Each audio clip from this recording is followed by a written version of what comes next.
코로나19 전염병이 쉽게 물러서지 않고 있습니다. 오늘도 어쩔 수 없이 주일 예배를 생략하며 축소해서 드리고 있습니다. 그렇지만 오늘도 우리 하나님의 축복과 은총이 이 시간 함께 예배하는 우리 장로님들과 권사님들과 가정에서 예배하고 있는 모든 성도들에게 충만하게 많은 역사가 있기를 예수 이름으로 축원합니다. 기도합니다. 아버지 하나님, 오늘도 온전히 예배하지 못함을 긍휼히 여겨 주시옵소서. 또한 주님의 은혜와 성령으로 충만하게 임재하여 주시옵소서. 코로나19로 인하여 힘들어하는 열린교회와 성도들을 구원하여 주시며 위로해 주시옵소서. 이 시간도 우리 영과 마음과 생각과 눈과 귀도 열리지게 하여 주시고 충만한 복과 은혜로 더하여 주시옵소서. 예수 그리스도의 이름으로 기도하옵나이다. 아멘. 다 같이 한번 오늘 말씀을 따라서 봅니다. 아무 죄도 찾지 못했습니다. 다시 한번 해볼까요? 아무 죄도 찾지 못했습니다. 총독 빌라도는 예수님을 심판한 결과 사형받을 만한 죄가 없다는 것을 알았습니다. 단지 유대인들의 종교적 갈등에 의한 음모가 있었음을 알게 되는 것입니다. 그런데도 빌라도는 유대인들의 강한 요구에 밀려서 예수님을 십자가에 못 박도록 내어주게 됩니다. 이렇게 되어서 총독 빌라도는 예수님을 십자가에 못 박는 장본인이 되어버렸고 오늘날까지 수천 년 동안 그리고 앞으로 예수님이 세상에 다시 오실 그때까지 성도들에게 영원한 죄인으로 정죄가 되는 것입니다. 바로 여기에서 오늘도 우리에게 주신 말씀이 있습니다. 예수님을 십자가에 못 박도록 허락했던 총독 빌라도를 통해서 주신 말씀들, 오늘 우리에게 주신 말씀은 이것입니다. 예수 믿는 성도들은 세상의 종말에, 세상의 마지막 그 종말에 각자 주님의 심판대 앞에 서야 된다는 것, 그 사실을 알아야 되는 것입니다. 다 같이 한번 따라서 봅니다. 심판대 앞에 서야 합니다. 오래전 국민일보에 미 항공 우주국, 즉 나사 산하의 허블 우주망원경 연구소의 마리오 리비오 박사팀이 태양이 적색 거성이 되면 어떻게 되는가 하는 우주 은하계를 연구한 자료를 발표한 적이 있었습니다. 우주 은하계의 연구, 그때 연구팀은 은하계에서 거대한 별들이 인근에 있는 행성들을 삼켰다고 하는 사실을 보여주는 명백한 증거를 발견했다고 발표했습니다. 그러면서 태양과 비슷한 그 별이 수소를 모두 다 소모한 뒤 급속히 팽창하게 되고 적색 거성이 되면서, 즉 빨간색의 큰 별이 되어가면서 인근 행성을 끌어당기는 모습으로 상상도를 그리기도 했습니다. 연구팀과 우주과학자들은 그렇게 태양이 적색 거성이 되는 그 시기를 약 50억 년쯤 되는 그때가 될 것으로 생각을 했으며, 그리고 그때가 되면 우리들의 지구도 큰 영향을 받게 된다고 주장을 했습니다. 지구가 받는 큰 영향들, 그때가 되면 지구의 표면에 있는 생물들이 모두 다 불타게 되고 바닷물이 증발해서 생명체가 없는 죽음의 행성이 될 것으로 예측을 했습니다. 연구팀과 우주과학자들의 이런 주장은 성경 요한계시록에서 말씀하는 종말에 관한 그런 말씀과 같다고 볼 수가 있습니다. 요한계시록에서는 세상 종말에 3대 7중의 재앙, 즉 3가지 큰 환난과 7가지 재앙이 계속해서 임하게 되고 세상의 모든 것들이 다 죽게 될 것임을 말씀하고 있습니다.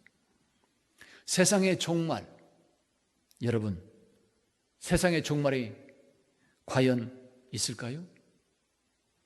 우리들의 앞일이나 세상의 앞일에 대해서 누가 자신 있게 말할 수 있을까요?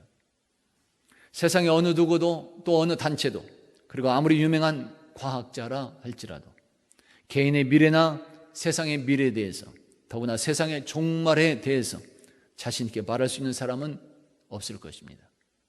그렇지만 성경은 이 세상이 창조되기 전부터 이 세상의 종말과 그 후까지도 자세하게 말씀하고 있습니다. 세상과 우주가 언제 어떻게 시작이 되었는지, 또 어떻게 마치게 되며 또 그 결과는 어떻게 되는지까지 아주 자세하게 말씀해 주고 있습니다. 그것이 바로 성경입니다. 그 중에서 전도서 3장은 천하의 모든 것이 다 때가 있다고 말씀해 주고 있습니다. 시작할 때가 있으면 마치는 때가 있다고 하는 말인 것입니다. 이것은 우리들의 인생도 그러하게 되고 온 세상 우주 만물도 그러하게 되는 것입니다. 처음 창조될 때가 있었으니 또한 그것이 마치는 마지막 때도 분명히 있다고 하는 말이 되는 것입니다. 특별히 예수님께서도 공생의 마지막 부분에서 이 세상의 종말에 대해서 많은 것을 말씀해 주기도 했습니다. 한마디로 사람이나 세상이나 우주나 모든 만물은 그 마지막에 종말이 있다고 하는 사실을 말씀하고 있는 것입니다.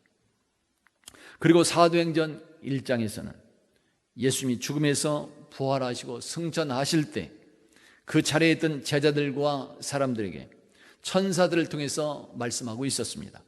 이르되 갈릴리 사람들아, 어찌하여 서서 하늘을 쳐다보느냐? 너희 가운데서 하늘로 올려지신 이 예수는 하늘로 가심을 본 그대로 오시리라 하였느니라. 아멘. 다시 오시리라. 이 세상에 재림하시게 되는 예수님을 말씀하고 있습니다. 재림하시는 예수님, 그때와 그 시기에 대해서 예수님은 그것은 아버지 하나님의 권한이 되기 때문에 우리들은 신경 쓸 바가 아니라고 분명하게 말씀합니다. 오직 우리들의 할 일은 이 땅에 다시금 재림하시는 예수님을 확신하고 그때까지 예수의 증인이 되는 그 삶을 살라고 말씀하는 것입니다. 할렐루야. 이렇게 다시 오신다고 약속되어진 예수님, 때가 되면 그 약속대로 예수님은 반드시 다시금 재림하게 될 줄로 믿습니다. 그렇게 주님께서 이 땅에 다시 오시는 그날, 성경 그날이 바로 이 세상의 마지막이 된다고 하는, 종말이 된다고 하는 사실도 함께 말씀해 주고 있습니다. 이 세상의 종말이 되는, 마지막이 되는 예수님의 재림에 대하여 세 가지 견해들이 있습니다.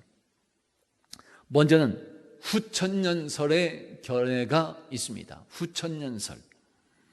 이것은 여호와를 아는 지식이 세상에 충만하게 되고 복음이 세상을 지배하게 되는 천년이 이루어진 그 다음에 그때 예수님께서 재림하신다고 하는 주장이 됩니다. 다음은 무천년설의 주장이 있습니다. 이것은 문자 그대로 실제적인 천년이 아니라 상징적 또는 영적으로 해석하는 천년을 주장하는 것입니다. 즉 예수님의 초림과 재림 사이의 전체 기간을 상징적인 천년으로 보는 견해라고 말할 수 있습니다. 그리고 또 하나는 전천년설이라고 하는 주장이 있습니다. 이것은 문자 그대로 예수님께서 먼저 재림하시고 그 후에 천년 통치가 이루어진다고 하는 사실을 말하고 있습니다. 초대교회에서는 성경의 말씀대로 이러한 천년설을 정통 교리로 받아들였습니다. 다시 말하면 온 세상의 말씀대로 3대 질중의 대환란이 임하게 되고 그 다음 예수님의 재림이 있게 되는 것이며 성도들의 부활과 휴거가 이루어지게 됩니다. 그리고는 1차적인 심판이 있으며 천년 왕국이 임하게 되는 것입니다. 예수님의 재림, 그때의 교회나 하나님의 백성들에게는 행복이라고 말할 수 있습니다. 그렇지만 나머지 모든 사람들에게는 슬픈 사건이 될 수 있습니다. 왜 그럴까요? 마태복음 25장에서 말씀해 주고 있습니다. 인자가 자기 영광으로 모든 천사와 함께 올 때 자기 영광의 보좌에 앉으리니 모든 민족을 그 앞에 보고 각각 구분하기를 목자가 양과 염소를 구분한 것 같이 하여 양은 그 오른편에 염소는 왼편에 두리라. 아멘. 양과 염소를 구분하는 심판. 성경은 세상 종말 때 예수님의 재림과 함께 각 사람 모두에게 그러한 심판이 있을 것임을 말씀하고 있습니다. 그래서 예수를 믿지 않는 세상의 백성들은 애곡할 수밖에 없고 슬퍼할 수밖에 없다는 사실도 함께 말씀하고 있는 것입니다. 그때 어떠한 심판이 있게 될까요? 성경에서 말씀하는 심판의 내용들을 정리해 볼 수 있습니다. 첫째는 그때 심판장은 예수님이라고 하는 사실을 분명하게 말씀하고 있습니다. 성경은 아버지께서 아무도 심판하지 아니하시고 심판을 다 아들에게 맡기셨다고 말씀해 주고 있습니다. 둘째로 그때 우리 모든 사람이 예수님 앞에 심판대 앞에 서야 될 것을 말씀하고 있습니다. 한 번 죽는 것은 사람에게 정해진 것이요 그 후에는 심판이 있으리니 했습니다. 로마서 14장에서도 이렇게 말씀합니다. 우리가 다 하나님의 심판대 앞에 서리라. 아멘. 셋째로 그때 예수님은 하나님의 의로움과 진실함으로 심판할 것을 말씀해 주고 있습니다. 시편 96편에서 그가 의로 세계를 심판하시며 그의 진실하심으로 백성을 심판하시리라 했습니다. 요한복음 5장에서도 말씀해 주고 있습니다. 나는 나의 뜻대로 하려 하지 않고 나를 보내신 이의 뜻대로 하려 함으로 내 심판은 의로우니라. 아멘. 넷째로 그때 우리는 각자 자기 입술로 자신의 죄를 직접 고백하게 될 것을 말씀해 줍니다. 로마서 14장에서 이렇게 말씀하고 있습니다. 기록되었으되 주께서 이르시되 내가 살았노니 모든 무릎이 내게 꿇을 것이요 모든 혀가 하나님께 자백하리라 하였느니라. 이러므로 우리 각 사람이 자기를 하나님께 직고하리라. 아멘. 우리의 죄를 직접 고해야 되는 그런 심판, 두렵고 떨리는 일이 되는 것입니다. 다섯째, 그때 우리의 죄는 숨기지 못하고 모든 것이 드러나게 되어 있다고 말씀해 줍니다. 어떤 사람들의 죄는 그 뒤를 따르게 되며 선행도 밝히 드러나게 되고 그렇지 아니한 것도 숨길 수 없다고 말씀해 주고 있습니다. 여섯째, 그때 심판에서 통과된 그런 사람에게는 영생의 축복이 있다고 말씀합니다. 요한복음 5장에서 우리에게 이렇게 말씀하고 있습니다. 내가 진실로 너에게 이르노니 내 말을 듣고 또 나 보내신 이를 믿는 자는 영생을 얻었고 심판에 이르지 아니하나니 사망에서 생명으로 옮겨졌느니라. 아멘. 다시 말씀합니다. 선한 일을 행한 자는 생명의 부활로, 악한 일을 행한 자는 심판의 부활로 나오리라. 아멘. 일곱째로 그때 심판을 받지 않으려면 긍휼의 사랑이 있어야 된다고 말씀합니다. 야고보서 3장에서 우리에게 말씀해 주고 있습니다. 긍휼을 행하지 아니하는 자에게는 긍휼 없는 심판이 있으리라. 긍휼은 심판을 이기고 자랑하느니라. 아멘. 여덟째로 그때 우리가 심판을 받지 않으려면 오늘 그날을 위해서 준비하는 삶이 되어야 될 것을 말씀해 주고 있습니다. 그래서 우리는 몸으로 있든지 떠나 있든지 주를 기쁘시게 하는 자가 되기를 힘쓰라고 말씀하고 있습니다. 그리고 언제나 심판받을 그런 사람처럼 말도 하고 그렇게 행하기도 하라고 말씀해 주고 있습니다. 할렐루야. 여러분, 오늘 본디오 빌라도 총독이 주님께서 다시 오시는 그날이 있다는 것을 알았다면 어떻게 되었을까요? 또한 그때 자신도 주님의 심판대 앞에 서야 된다는 사실을 알았더라면 과연 그의 판단과 인생은 어떤 결론이 나오게 되었을까요? 아마도 오늘처럼 사람들이 강압이나 여론에 떠밀리지 않았을 것입니다. 그리고 종말에 있을 심판을 알았더라면 자신에게 주어진 권세와 그 자리와 그 여건을 진실하고 아름답게 사용했을 것이며 나아가서는 아무 죄가 없었던 예수님을 십자가의 고통과 죽음에 내주지 않았을 것입니다. 빌라도가 자신에게 많은 심판을 알고 있었더라면 아마도 그의 인생은 정죄받는 인생이 아니라 하나님의 인류 구원 계획에 존귀하게 쓰임받는 복되고 아름다운 인생으로 바꾸어졌을 가능성이 있습니다. 그렇지만 빌라도 총독은 주님도 알아보지 못했으며 주님의 재림도 알지 못했고 주님의 심판하심도 생각하지 못했습니다. 특히 자신도 그 심판장 앞에 서서 잘하고 잘못한 것을 판단받아야 된다는 그 사실을 전혀 생각하지 못했습니다. 오늘도 13절에서 말씀하고 있습니다. 빌라도가 이 말을 듣고 예수를 끌고 나가서 돌을 깐뜰 히브리 말로 가바다에 있는 재판석에 앉아 있더라. 아멘. 지금 재판석에 앉아 있는 것처럼 자신도 그렇게 심판받을 수 있다는 것을 생각했더라면 그의 인생은 아름답게 바꾸어졌을 것입니다. 그러나 빌라도는 그 생각을 못했습니다. 그래서 결국 본디오 빌라도의 그 인생은 악의 도구로 쓰임받을 수 없게 되었던 것이며 영원토록 정죄받는 슬픈 인생이 될 수밖에 없었던 것입니다. 성도 여러분, 오늘 우리들의 삶은 언제까지 지속될 수 있을까요? 그리고 이 세상에서 우리의 삶이 끝나고 심판장으로 오시는 예수님 앞에 섰을 때 과연 우리는 어떠한 판단을 받을 수 있을까요? 독일의 유명한 신학자 본 회퍼가 있습니다. 본 회퍼. 그 본 회퍼는 전쟁에 미쳤던 히틀러를 제거해야 된다고 주장했던 사람입니다. 본 회퍼는 사람들에게 이러한 예를 들었습니다. 미친 운전사가 차를 마구 몰며 사람들을 치어 죽이고 있습니다. 자, 우리가 기도만 해야 됩니까? 아니면 차에 올라타서 그 미친 운전사를 끌어내려야 하는 것입니까? 그래서 신학자 본 회퍼는 미친 운전사와 같은 히틀러를 끌어내리기 위해서 암살해야 된다는 주장을 하고 행동으로 옮겼습니다. 그렇지만 경찰에 체포되어 39세의 젊은 나이로 형장에 이슬이 되어 사라지게 되는 것입니다. 본 회퍼는 죽기 전에 히틀러가 하늘의 심판대에서 절규하는 그런 꿈을 꾸었습니다. 꿈속에서 히틀러는 이렇게 절규하고 있었습니다. 세상에 있는 동안 이런 심판에 대해서 아무도 내게 말해주지 않았습니다. 너무나도 가혹합니다. 나에게 심판에 대해서 말해준 사람이 아무도 없었습니다. 너무나도 가혹합니다.